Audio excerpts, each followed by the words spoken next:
بسم اللہ الرحمن الرحیم۔ محترم سامعین کرام، السلام علیکم ورحمۃ اللہ وبرکاتہ۔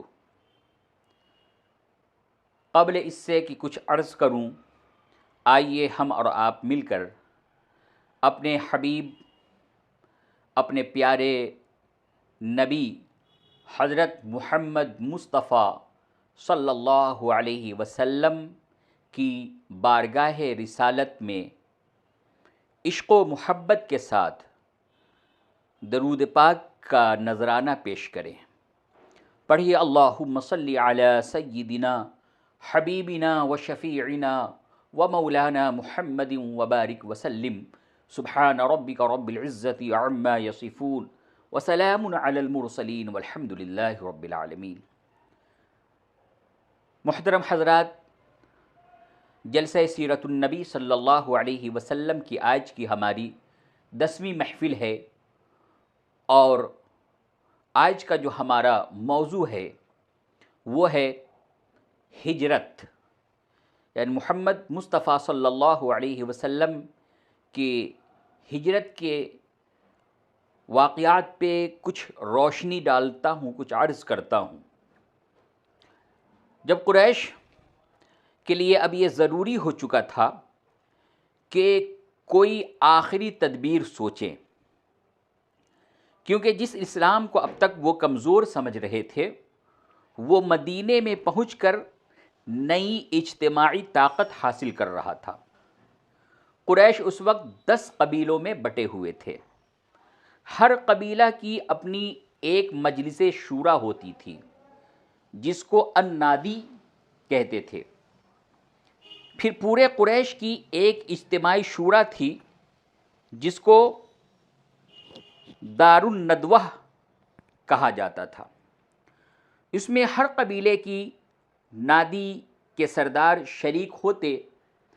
جب قریش کے سرداروں کو معلوم ہوا کہ مکہ سے یثرب کی طرف مسلمانوں کی ہجرت نے خطرناک صورت اختیار کر لی ہے، تو انہوں نے دار الندوہ کا خصوصی اجلاس کیا جس میں تمام سردار شریک ہوئے۔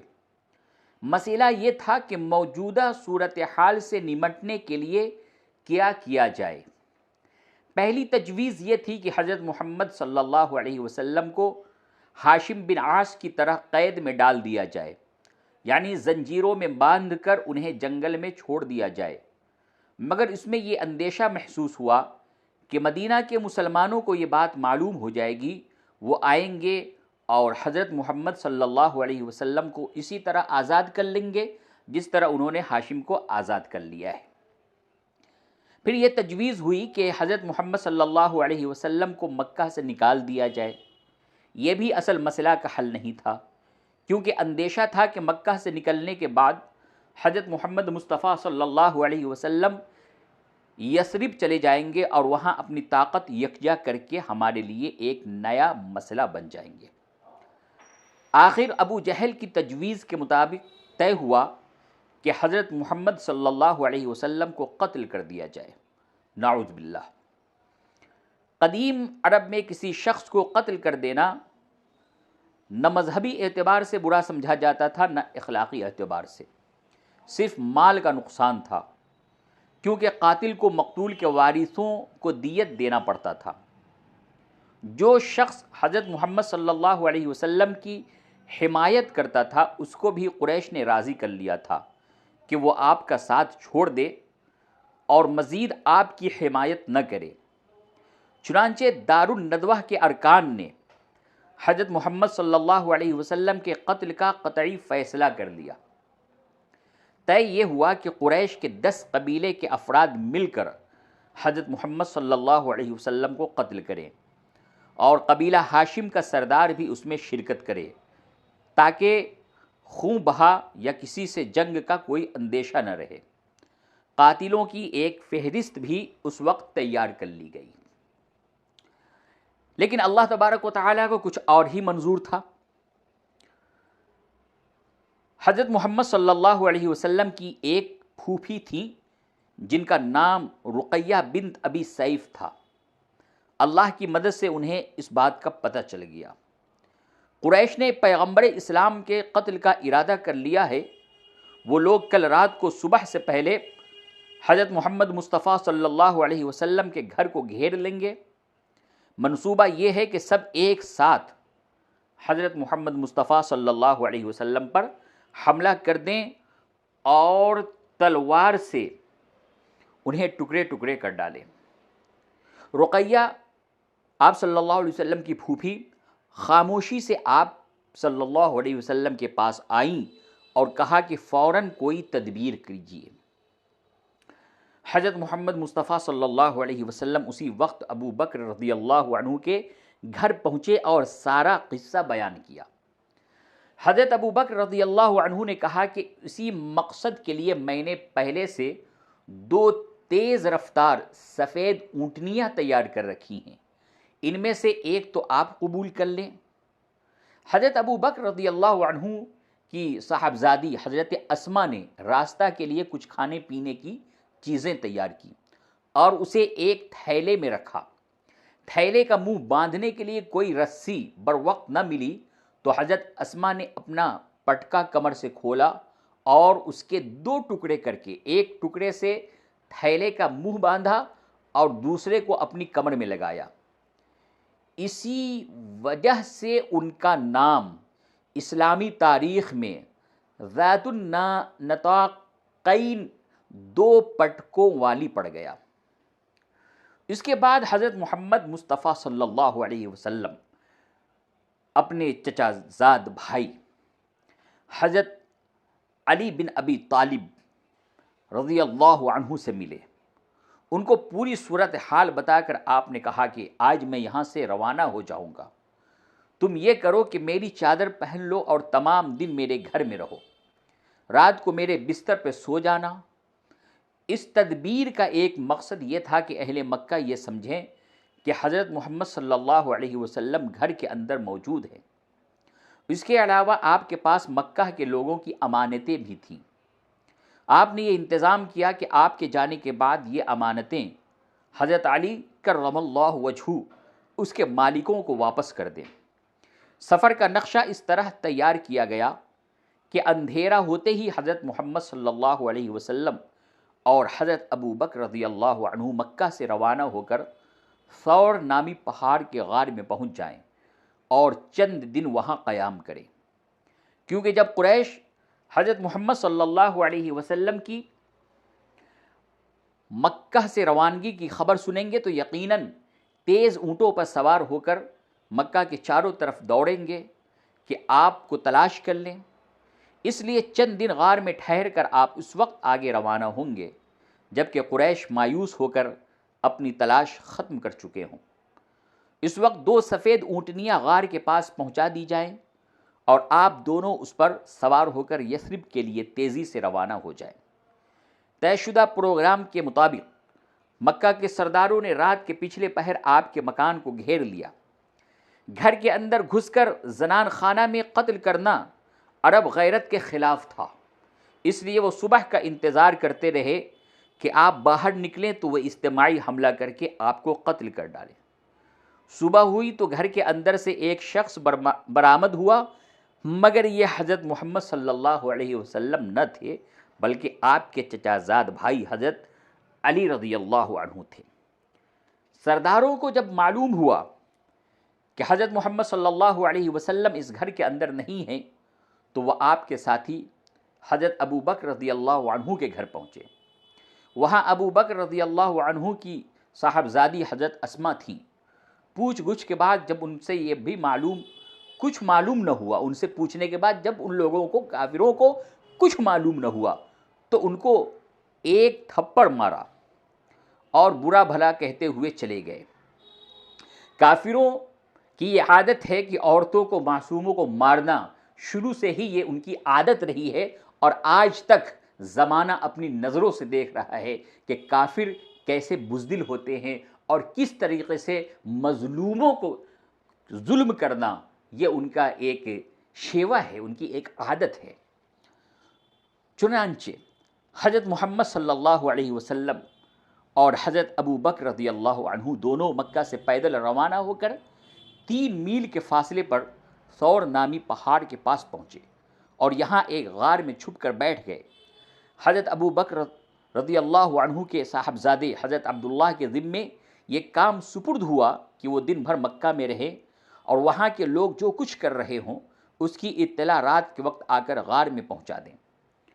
حضرت ابو بکر کے غلام حضرت عامر بن فہیرہ دن بھر ادھر ادھر بکریاں چراتے اور رات کے وقت ان کو ہنکا کر غار کے پاس لاتے اور دونوں کو دودھ پلا کر چلے جاتے۔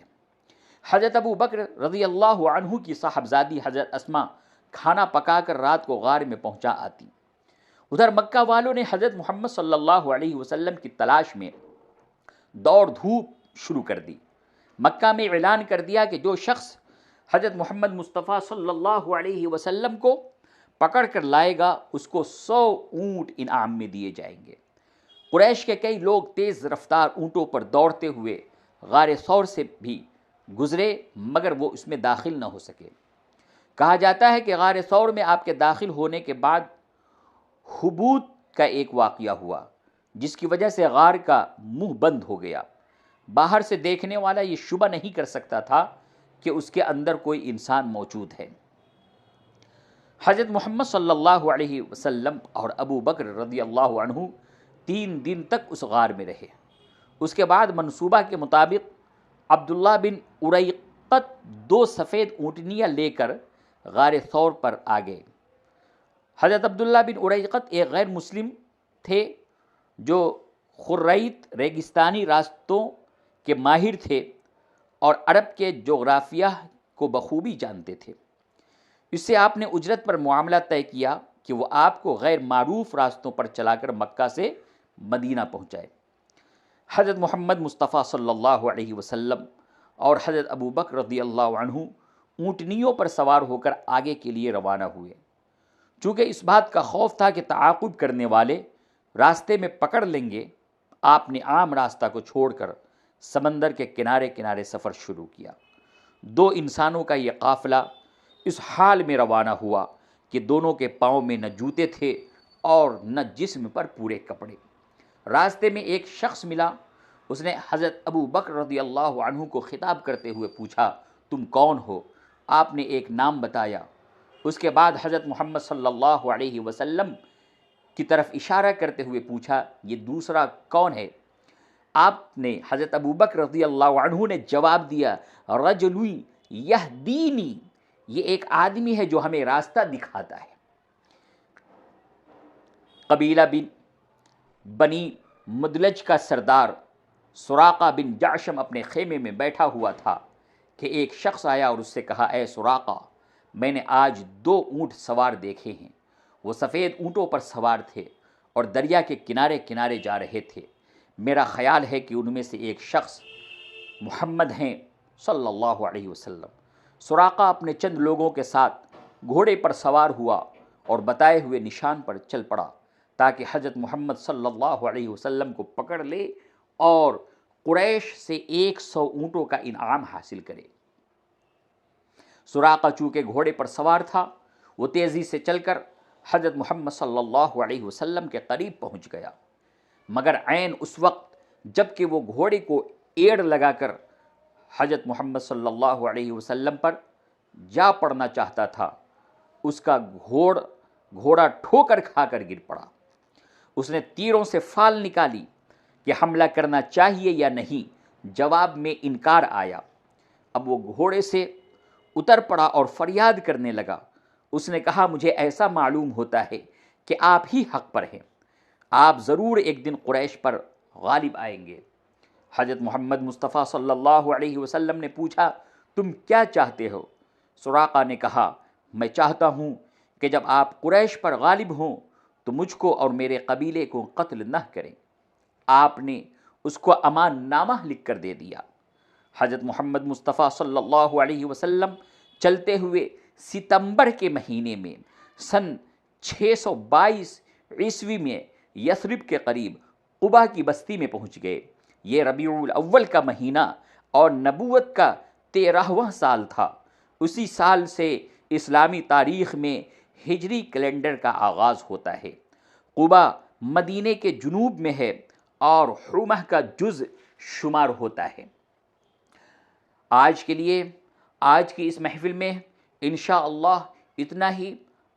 اب ہم انشاءاللہ اس کے بعد جو آپ کے سامنے واقعہ بیان کریں گے وہ بہت ہی دلچسپ واقعہ ہے کہ آپ صلی اللہ علیہ وسلم مدینے میں کس طریقے سے داخل ہوئے، کس شان و شوکت کے ساتھ داخل ہوئے، اور مدینے کے لوگوں نے کس طریقے سے آپ صلی اللہ علیہ وسلم کا استقبال کیا۔ قربان جائیے انصار مدینہ پہ انشاءاللہ آنے والی ہماری محفل اسی موضوع پہ ہوگی۔ والسلام علیکم ورحمۃ اللہ وبرکاتہ۔